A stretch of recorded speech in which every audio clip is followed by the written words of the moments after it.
Do not let your eyes deceive you. This is, in fact, a 30-plus minute video on DLC for a video game.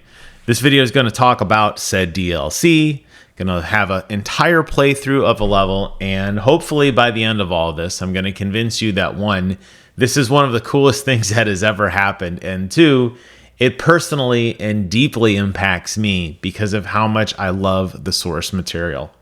So I've done a video in the past on Vampire Survivors talking about my thoughts on the game, and they are very, very positive. It's a very simplistic game. All you do is control the movement of your character. Everything else about the game happens automatically.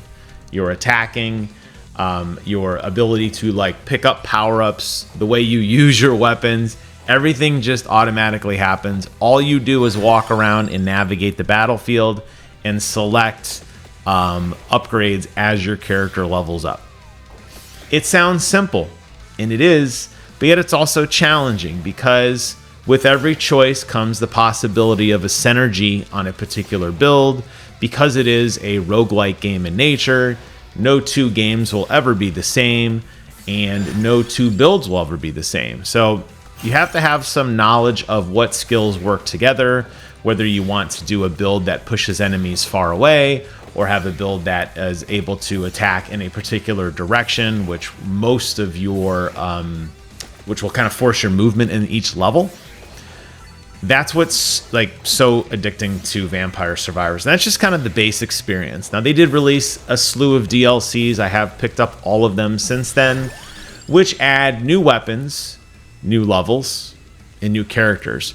But it's always in that theme of the kind of medieval element. Now, they did dabble a little bit with some characters that are more vampire hunter in nature, that do have some guns. You'll actually see those selected here a little bit later on.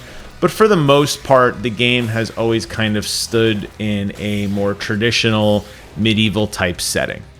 Again, there are some variations there. And also, the game has had a lot of fun with creating some really wild skills later on, like the guy who drops junk from the top of the screen, like a desk or a clock or a lamp, which bounces down around the enemies, hitting them all in the head, which is hysterical. There are dogs you can play with. There are weird abilities that you could unlock that have some pretty funny effects, but the goal is always the same. Destroy all the enemies on the screen, allowing you to navigate the battlefield as you blow up interactive objects, as you collect the little gems that they drop, which give you more experience, that allow you to go around and navigate the map and picking up the collectibles on the map, and in certain instances engaging in particular enemies at particular times to kind of unlock deeper parts of the level, which is a lot of fun. There is a slight sense of levolution on some of the DLC. So when Vampire Survivors announced Operation Guns, I got super excited because I'm a huge Contra fan. And I think if you're somebody like me, a 40-something who grew up playing video games, you have crossed paths with Contra many, many times.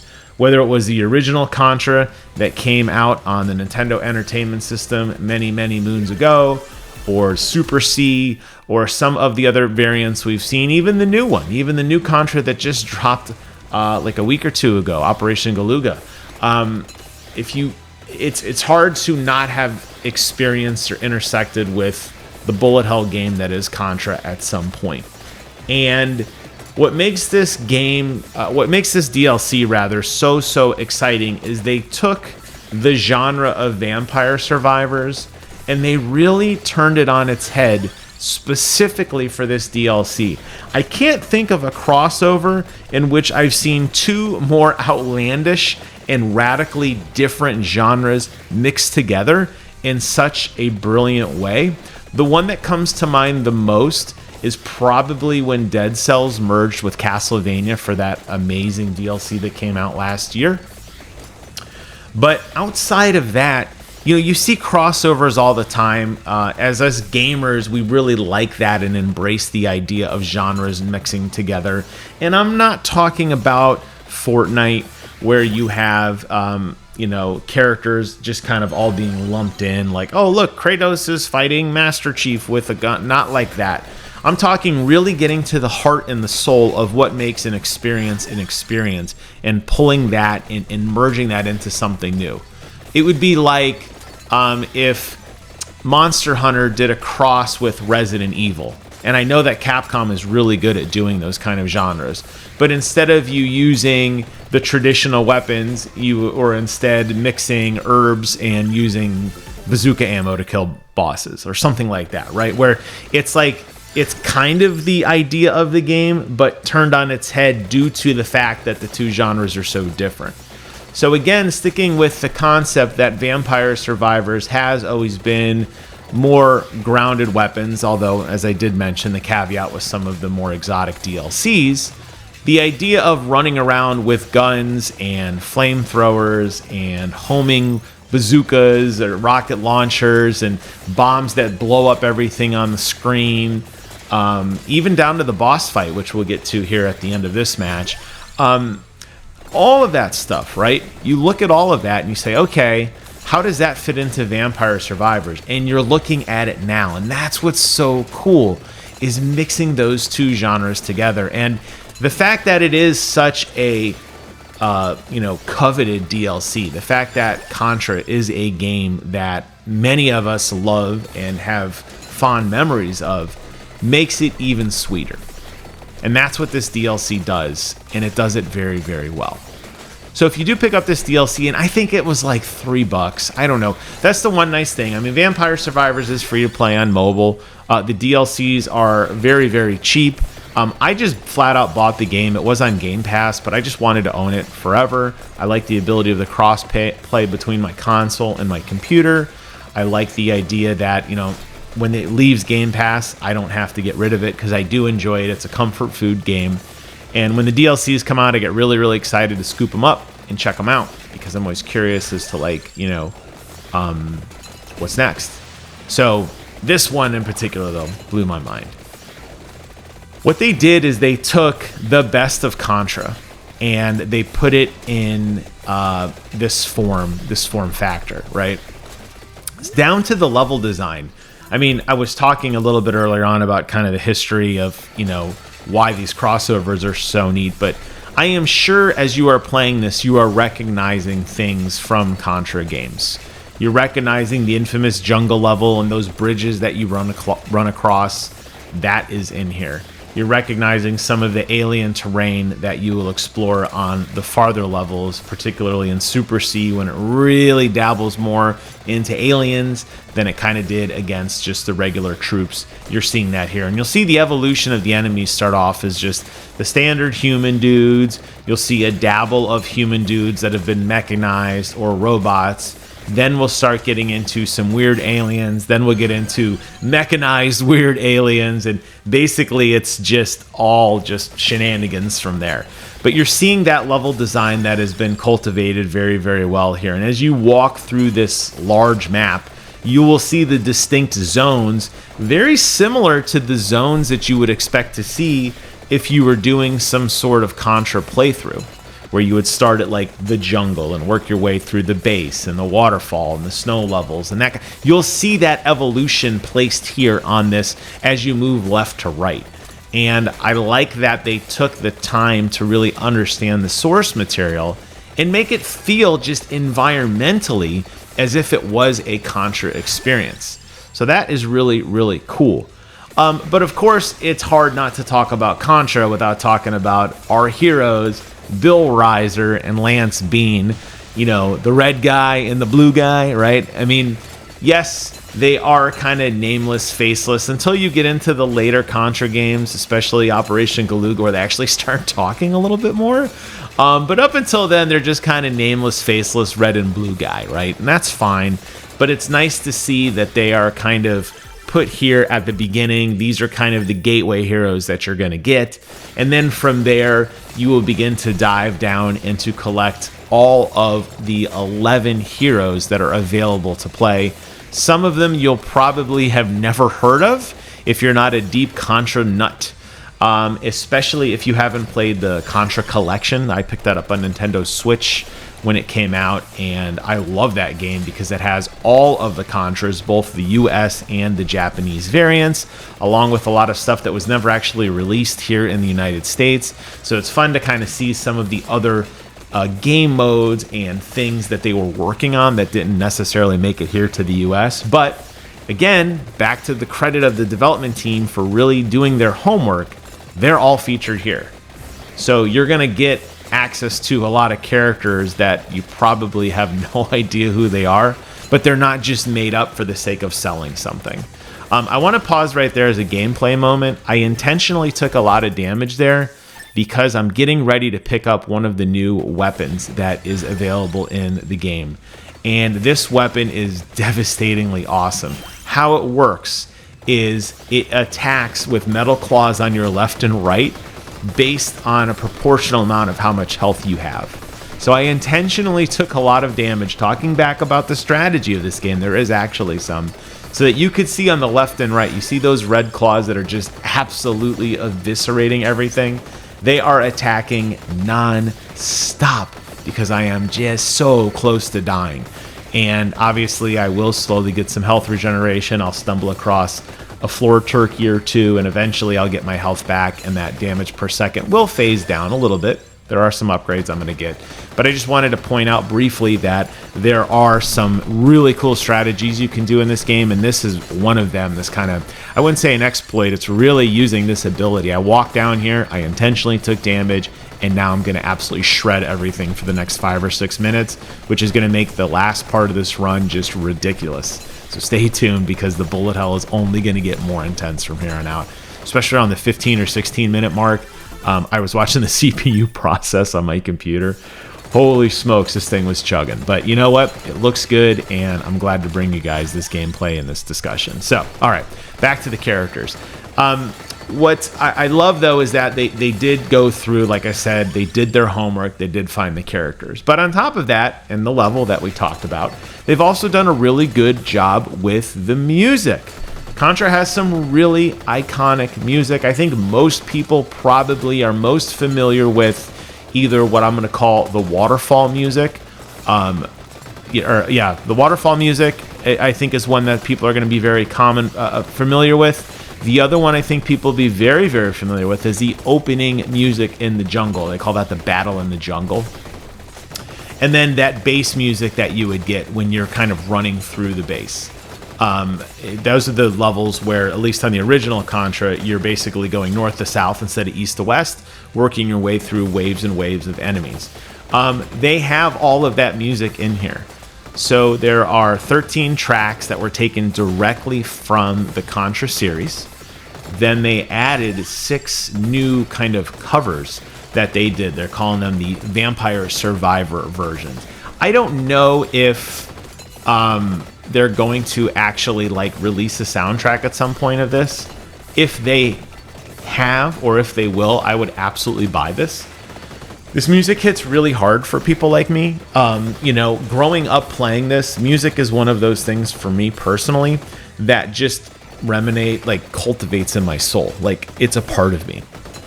And I haven't heard music in years. I'll have not heard a song in years, and I'll hear it on the radio, or I'll hear it on a playlist or something like that, and it just instantly takes me back. And if you're a fan of Contra, this music's going to hit you right in the gut.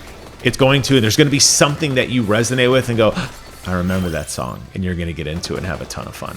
And I'm really happy for that. So they did a phenomenal job with the music as well. So you've got the level design, you've got the character design, you've got the music.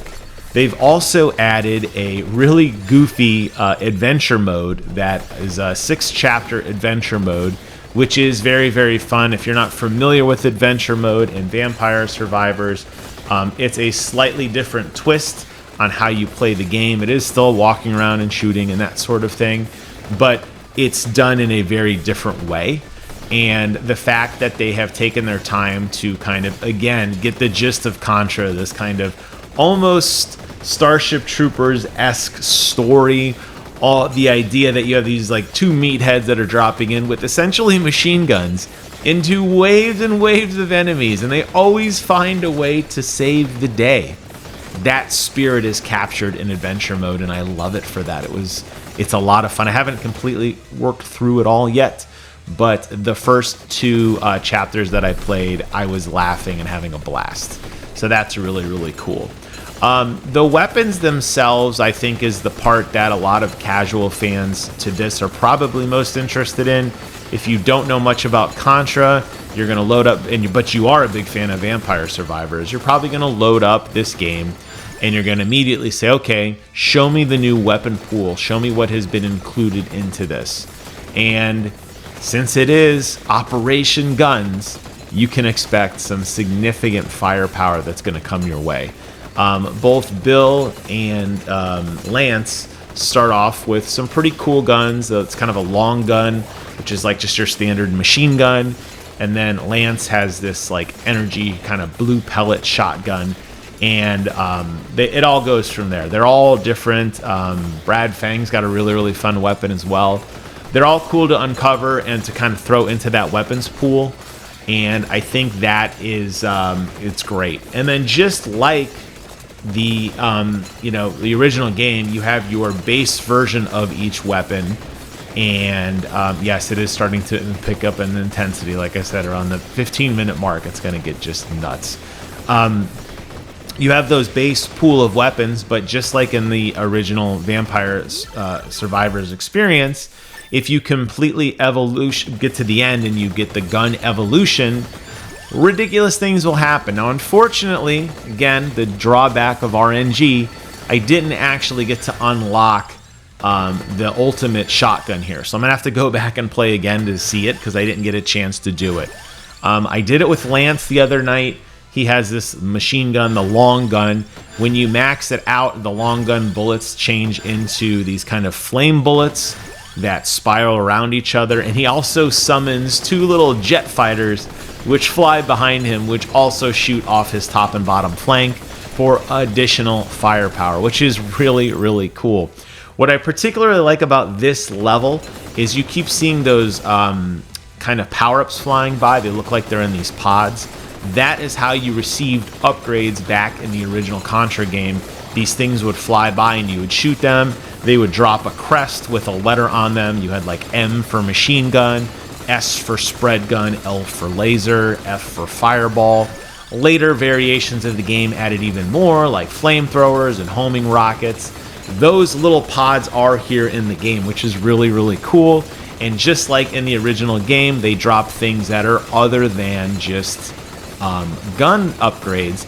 These are also things like B, which is bravery, which gave you invincibility, and it puts the energy bubble around your character, just like it did in Contra.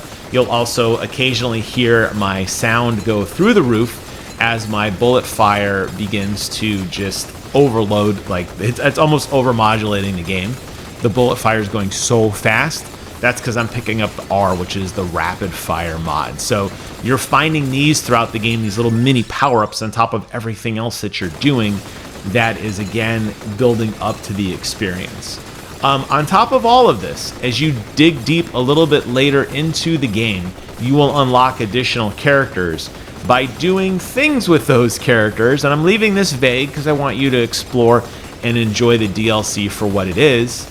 You are going to actually unlock a kind of bonus level called the Hectic Highway, in which you're driving around on one of those speeder bikes that you probably have seen at some point in Super Contra. Think of like the Battletoads bikes, but not nearly as hard. But you're going to be going down a highway shooting at enemies as they're chasing you. It's really, really fun and different. And again, going back to, this is the rapid fire, I mean, look at this. Going back to the fun of, in the experience of the game, like, they've taken iconic elements of the game modes and they've injected them in here, and they've done such a phenomenal job. So shifting over from kind of the features and the overall package, which is, I'm looking at the price actually right now while I'm talking to you, $2.49. That's nothing, especially if you play it on Xbox Game Pass is constantly giving away rewards for logging in and playing Game Pass games and completing the weekly challenges, which is basically like just unlocking trophies. You will get $2.49 almost instantly. So for whatever reason, you just can't swing 250. Fear not, Xbox has got you covered. I would gladly pay $15 for this DLC because I think it's just so good. Another cool thing they do, and then I'll switch over to just the rest of the gameplay, or maybe now actually is a good transition point. They've added that item I just picked up on this map, which allows you to add yet another upgrade. So if you're looking in the upper left-hand corner of the screen, normally you only get basically 6 weapons and then 6 upgrades. The upgrades are things like more health, faster walk speed, or things like that.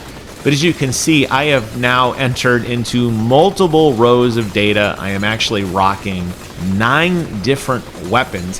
That's because through that chest and through some of the static items that are on the map, you can actually navigate around and power up and build up your character to be even more menacing, which is fun because to me, this level is very dense. This is one of the busiest levels. You'll see often enemies are spawning on the screen so fast, they're actually pushing other enemies into me closer. And it doesn't even look smooth anymore because they're spawning so fast. Now, this is different than the roaming packs of enemies you see flying around that'll like push the other enemies around. That's different. This is more just the density of enemies are coming so quickly onto the screen. It's actually just mushing them all in and pushing them faster, which again, going back to a game with guns, I mean, the idea of you standing there, that power fantasy of these 2 dudes, red dude and blue dude, dropping into the gates of hell with their machine guns and just blasting dudes, right? That fits so well into this. So running around with these guns, clearing out waves and waves of enemies, and, you know, just eviscerating everything is so cool. I love the homing rockets, especially when you mob those out, because not only do they hit and push enemies away, but then they explode into other secondary explosions. I like the idea that you can push enemies far enough away and kill them without ever really being touched. And you saw earlier on, I did do that. It's not really an exploit, it's just kind of gaming the system, but I did intentionally take damage to get that weapon to go a little bit faster. You could see I've upgraded it so fast now that it's basically just going full time, but you see my health is at full. Ever since, I think probably like the 10 or 11 minute mark, whenever it capped back out after I did that, I will never lose health again. I will remain at full health the entire time. I will not get touched. And that's just because of the build that I did and chose some of the skills I selected intentionally to give myself knockback ability and to be able to cover my forward and my back and my top and my bottom, kind of have all my flanks covered while being able to focus fire in a direction of my choosing. So you'll see that I just don't get hit anymore, and that is to me a good run of a, you know, that's a good mark of a Vampire Survivors run. I know a lot of people like to go the AFK build route, where you build something that you stand and don't move, and you push enemies away, and you max into a tracked orb, or you max into a pentagram, where you're basically wiping enemies and pulling all the treasure into you. In this build, I thought it was more fun, this particular run, to just walk around, just guns ablaze and heavy dude, and kind of checking the map every few moments for tracked orbs to try to level up my character. That'll taper off quickly, as with most runs. You'll very quickly get into, you know, floor chickens, and you'll just kind of finish up there, unless you find the incredibly rare boss towards the end that actually is willing to give you a good treasure and not just give you floor chicken. You will actually see that in a little bit. I'll take out a pretty menacing boss, the first boss from Super Contra, and you'll see me burn him down, and you'll see that I get a floor chicken as a reward, which is kind of lame, but it happens. It's okay. It is RNG. You never know what to expect. Thankfully, I didn't need it. I didn't need these upgrades. I was fine. I was probably fine at like the 13-minute mark with this build. So, you know, everything else now is just passives to increase. You'll see that dude on the left. There's actually a couple of them. Actually, I totally missed him. I don't think I even realized that there was a treasure there. I might just stumble through it here in a moment. But that boss there, you probably recognize him potentially From the snow level, he was the final boss in not the final boss, the boss of the snow level right before you enter the factory in the original Contra. He's in here. Again, kind of deep cuts into the lore, things that a lot of casual Contra fans probably didn't even recognize or notice, but they really did their homework. So not only are you fighting the waves and waves of just like the minion dudes that you would normally have fought as you kind of navigated through the game, but you're additionally fighting the final bosses, and they are kind of the big mini bosses of the level. So really good attention to detail there. I wonder with this DLC and how good of a job they did in merging two genres together, I ponder like what other genres would we want in Vampire Survivors, because it's very clear to me this studio has figured out what, you know, is on the pulse of people who are very interested in this kind of content, right? They figured out that like, hey, if we do a crossover with kind of an old iconic game, you know, what are you going to think? And I've looked at the Metacritic scores for this, and they're universal acclaim for all the reasons I said, and then some. Fans alike and critics are just raving about this because it's cool to have a new Contra game and to have a Vampire Survivors DLC. It kind of makes Contra like relevant again, which is odd to think that such an old game that just kind of, you know, doesn't always get the best love and care actually is good again. And I congratulate, you know, studios for like resurrecting something that is iconic to many of us. But I wonder, like, what could we do next? You know, what other franchises are out there? So if you made it this far in the video, do me a favor in the comments below and let me know your thoughts on what would be cool to see next. I have some ideas, but I want to hear from you guys. And I'll probably do a future video talking about that because I feel like they're always listening. I feel like the Vampire Survivors team is always kind of watching. The core idea of this game does lend itself very well to kind of other game types and modes, which you're going to see here in a moment in some unique boss battles. And I think about games that force you into a different perspective. As an example, a game like Gravity Rush would be very interesting to see crossed over with Vampire Survivors, especially if you were able to manipulate how your character moved around on the screen. And I know there already is a mode, this inverted mode, but I think it's more than that, right? So now you can see as we're getting deep into the game, we're at the 20+ minute mark. As upgrades are now completely maxing out, you're starting to see those evolution forms of the various weapons around me. The bullets are shooting faster, they're turning into different things. I now have this vortex of like blades spinning around me. Homing missiles are doing significantly more damage. All my weapons are proccing almost constantly, so those really cool, unique upgrades that I have only occasionally gotten to see are now hitting almost instantly. And as a result, it's basically just walking around now and farming out bosses. And you'll see me doing that here. I can quickly tell that that enemy off to the right-hand side is different than all the other enemies. So I am trying to kill him nearby where I'm at because I want the chest to spawn on this side of the ravine. So I'm doing a little bit of manipulation here to pull him back and forth. And I noticed that for whatever reason, the dude despawned and then somehow respawned back on the other side, which was odd. When you have this much stuff on the screen, I think it's safe to say there's going to be some inconsistencies. Especially when you're trying to navigate a map. At this point, the amount of movement tech is limited. I can't really tell what's going on anymore, and I have a very difficult time even navigating the map, so I gotta constantly open it up because landmarks and key terrain features are just blurring into the sheer amount of numbers, especially since a lot of my weapons have penetration to them.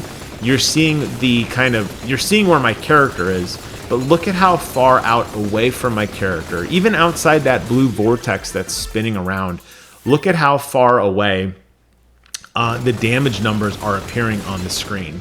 So, I mean, I'm like a hurricane at this point. I have basically whipped around, and there, this is, pretty awesome, isn't it? That's some serious damage. You even see the camera pan out because it's too much to take in. But when you're not doing that, right? You could see how far the damage is whipping around. You can see where the numbers are brighter or more yellow, which would indicate that, you know, those are like more critical damage. And you could see kind of where my damage is really impacting. So it's hard at this point to even like navigate and go find things. At this point in the run, if you were playing and you weren't at this stage, you're probably going to die soon because you're just running from turkey to turkey at this point, hoping for that next level, for that little bit of boost of energy.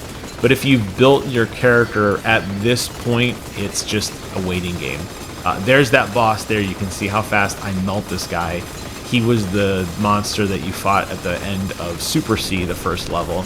And he just gets liquidated, and as like all good bosses, he's going to drop a juicy treasure chest for me, which will contain a bag of gold. So, womp womp. Upgrades and the fun are slowly coming to an end. It's just farming levels and gold and experience and just getting ready for the end. Now, unlike the other levels, and one of the cool things, I alluded to it earlier, we're going to see it here in about a minute and a half, is that this particular level has a different ending. Normally in Vampire Survivors, you get to the 30-minute mark and the game ends. The Grim Reaper will come out and murder you unless you have the build which allows you to defeat him, which is actually a viable build and a strategy, and that does get its own achievement and weapons and all that kind of stuff. But normally 30 minutes, the fun ends, unless you did infinite mode, and then you could just like leave it AFK overnight just for fun if you wanted to. But in this mode, similar to what they did, again, drawing inspiration, this time again from Super C, you're actually going to find that we're going to be notified that there's an enemy attack on the part of the map, and we are asked to investigate it. So we're going to actually walk to a special part of the map, and we're going to activate a special boss fight that is available for people who like go explore it. I just think it's so cool. You can see the damage of like where the white enemies are. Those are the enemies that are actively being hit. You could see how far out I am pushing them. And I mean, I'm even getting enemies behind me as I'm walking away, but you can see that wall of death in front of me and the numbers popping off behind me. Again, the sheer amount of enemies pushing onto the screen. I mean, you can't even move through this at this point.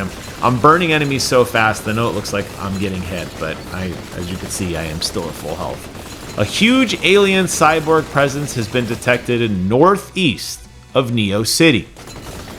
Attack it aggressively. So open up the map, and there you can see I was pretty close. I knew I was in the area. They give you a little marker to show you kind of how far it is and the time remaining to get over there, because, you know, it won't stay forever. Once that 30-minute mark hits, well, it's game over. So I know where it is because I've played already, so I'm walking over, and you're going to see a final boss fight that's very different than anything else we have seen to date in Vampire Survivors, which I think is cool, and it's a good way to end up this video. We're going to do the boss fight, and we'll be done. So you can see there's the little portal. When you walk through the portal, you can see it kind of shifts and looks oddly similar to another boss fight in Super C. There you can see I'm getting all the gems from the level. They're kind of absorbing into me. And look, this dude, this giant skull, just like in Super C, he rips open the door. You can see his big giant head and bony hands.